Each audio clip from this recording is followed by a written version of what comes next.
Hello friends, myself Amit Rai आपके अपने इस YouTube channel math science circle पर आप सभी दोस्तों का स्वागत करते हैं। हेडिंग क्या है आपकी? Electric field due to a system of point charge. तो हेडिंग ही क्लियर कर रही है कि आपके पास कितने पॉइंट चार्जेस हैं। System two or more than two charges, system बन जाएगा चार्ज का।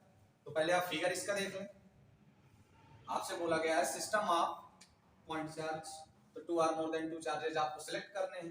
ये हो गया आपका ओरिजिन पॉइंट वो आपका, ये रहा फर्स्ट चार्ज Q1, इसका पोजीशन वेक्टर आप लेट कर ले वेक्टर R1। ये रहा आपका सेकंड चार्ज Q2, इसकी पोजीशन वेक्टर आप लेट कर लेंगे R2। और एक ऐसा एक पॉइंट सिलेक्ट करिए जहां पर आपको इलेक्ट्रिक फील्ड कैलकुलेट करनी है, बात बतानी हो।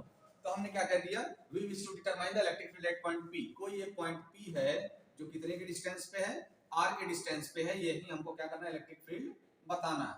यहीं पर हमको इलेक्ट्रिक फील्ड बताना है। ये रहा आपका P, ये Q1 है, तो इसके अकॉर्डिंग इलेक्ट्रिक फील्ड कुछ इधर आएगी, इसको आप कहते हैं E1। ये रहा आपका Q2, इसके अकॉर्डिंग इलेक्ट्रिक फील्ड इधर कुछ आएगी E2। अब इसका रिजल्टेंट आपको देना होगा।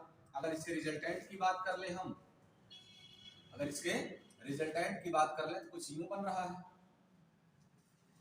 E, resultant vector E। अब पॉइंट P के रिस्पेक्ट में Q1 का पोजीशन देना होगा तो R1P। अगर P के रिस्पेक्ट में Q2 का पोजीशन वेक्टर देना होगा तो R2P। ठीक है, और इन दोनों का सम यानी टोटल इलेक्ट्रिक फील्ड बताना है ना, तो जिसको आप सुपरपोजिशन की टॉपिक से पढ़े हो, है ना। According to the principle of superposition, superposition क्या कहता था, सम ऑफ ऑल, है ना, इंडिविजुअल सम, अलग अलग सबको उठा के ऐड कर देंगे आप। मींस ये है आपका E1 प्लस E2, जिसको हम लोगों ने क्या बोला है, रिजल्टेंट इलेक्ट्रिक फील्ड। इसकी डायरेक्शन कुछ इधर होगी। तो पहले जो जो चीजें आपकी है उसको राइट डाउन कर लो दो लाइन में। यहां आपने क्या कंसीडर किया, consider a system, consider a system of n point charges. तो Q1, Q2 dash dash dash Qn having a position vector. इन लोग के पोजीशन वेक्टर क्या बोलेंगे, vector R1 comma vector R2 comma dash dash dash Rn। इधर तो आपने ये किया कि ये लेट किया, इनकी पोजीशन वेक्टर लेट किया। उसके बाद पॉइंट P के बारे में क्या कहना है आपका, ये पॉइंट P आपने क्यों सिलेक्ट किया, वही तो आपको इलेक्ट्रिक फील्ड फाइंड आउट करनी है। तो यहां आप लिखोगे next point we wish to determine the electric field at point P at distance या at position vector या having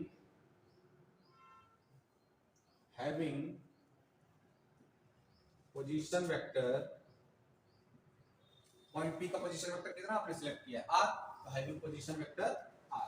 और ये चार्जेस और इनकी पोजीशन वेक्टर किसके रिस्पेक्ट में, ओरिजिन के। तो आप यहां राइट डाउन कर सकते हो with respect to origin, WRT with respect to origin. अब देखें ये जो पॉइंट P है,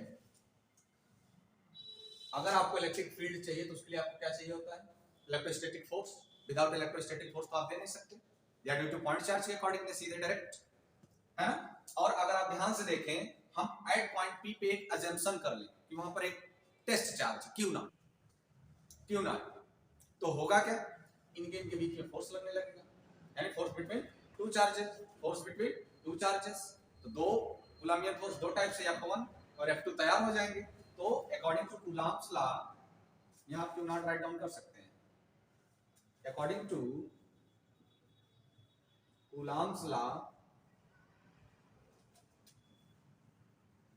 कूलम्ब्स लॉ क्या कहता है, F1 is equals to vector F1 is equals to 1/4 pi epsilon naught, किसके बीच, Q1 एंड Q0 अपन। इसका पोजीशन वेक्टर कितना है, R1P।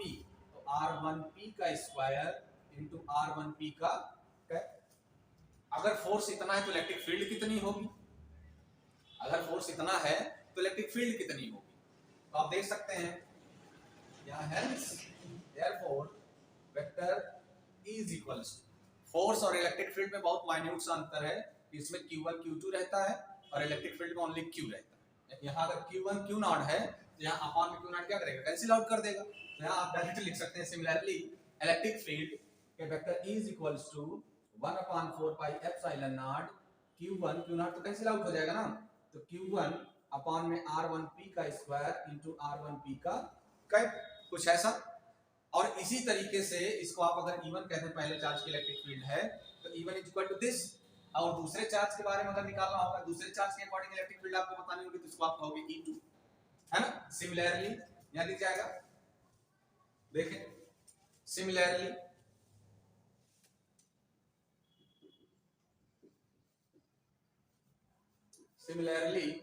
E2 is equals to vector E2 is equals to 1/4 pi epsilon naught, यहां जहां आप 1 लिखे हो वहीं वहीं आपको क्या कर देना 2, ये हो जाएगा आपका Q2 अपॉन में R2P का स्क्वायर इंटू R2P का कैप। तो पॉइंट P पर फर्स्ट चार्ज के अकॉर्डिंग इलेक्ट्रिक फील्ड E1 आ गई, और पॉइंट P पर ही सेकंड चार्ज के अकॉर्डिंग इलेक्ट्रिक फील्ड कितनी आ गई, E2 आ गई। तो उनका रिजल्टेंट देना होगा according to the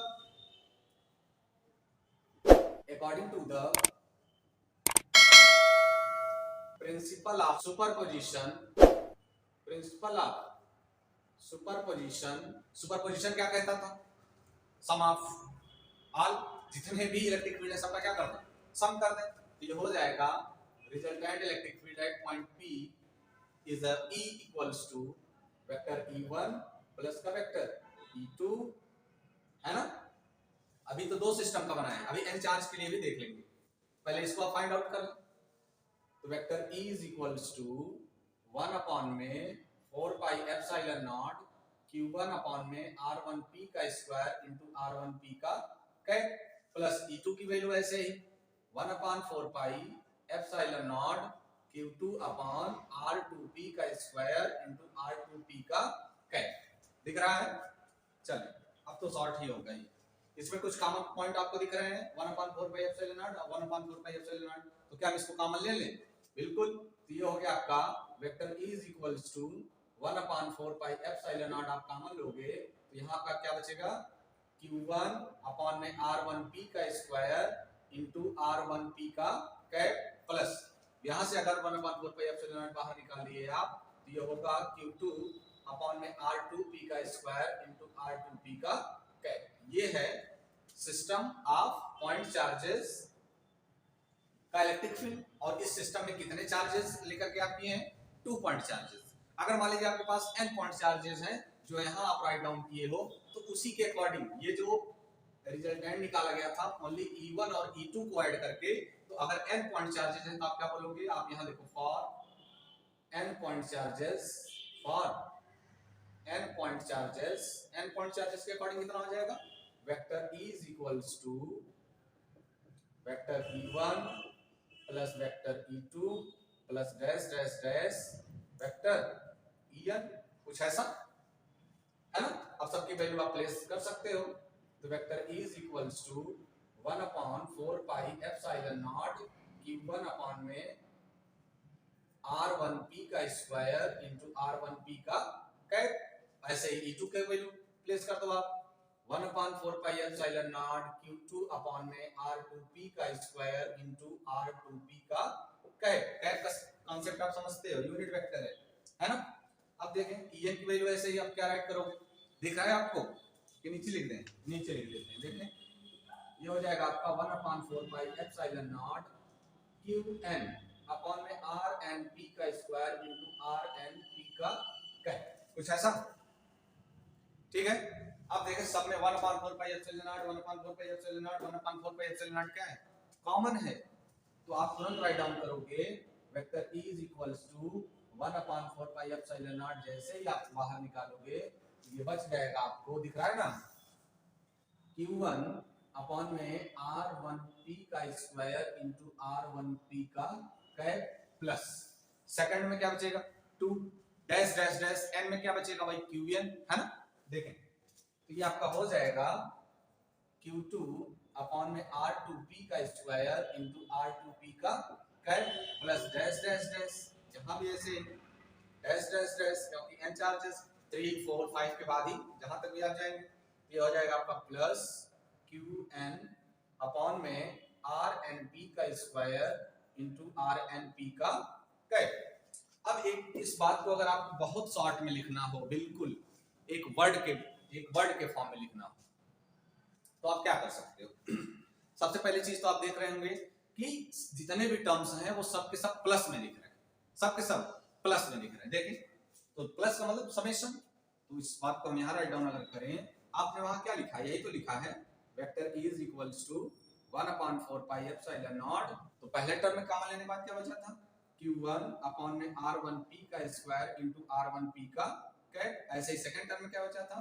Q2 upon में R2P का स्क्वायर इंटू R2P का cap plus dash dash dash. Last वाले में क्या बचा था?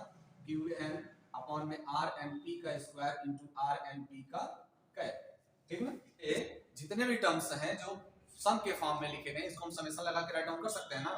तो देखिए आप क्या हो सकता है, vector E is equals to 1/4 pi epsilon naught summation of, देख ले पहले कौन कौन से टर्म है। Q कहां से वैल्यू स्टार्ट हो रही है? 1 से लेकर के n तक जा रही है, तो I is equals to 1 to n। यहाँ 1 है ना, इसकी स्टार्टिंग वैल्यू I है, I से I equals to 1, I equals to 2, I equals to 3 लेते जाएंगे, फटाफट अलग अलग टर्म आते चले जाएंगे। और सब क्या किस साइन के साथ हमको लिखना है? समेशन, यानी सम के फॉर्म में। तो QI अपॉन में RIP का स्क्वायर इंटू RIP का कैप। जब I इज इक्वल्स टू 1 लेंगे तो हमको फर्स्ट टर्म मिल जाएगा, I इज इक्वल्स टू 2 लेंगे तो हमको second term, dash dash dash I is equals to, अगर हम n लिए जो कि फाइनल वैल्यू है, I हम n तक ही ले सकते हैं क्योंकि हमारा टर्म ही n तक गया है। ठीक है ना, तो vector E is equals to 1/4 pi epsilon naught summation of I is equals to 1 to n QI upon में RIP का स्क्वायर इनटू RIP का cap. This is the intensity of electric field due to a system of point charges. ये किसका formula है? Charge के system के according कितनी electric field मिली। ये किसका था?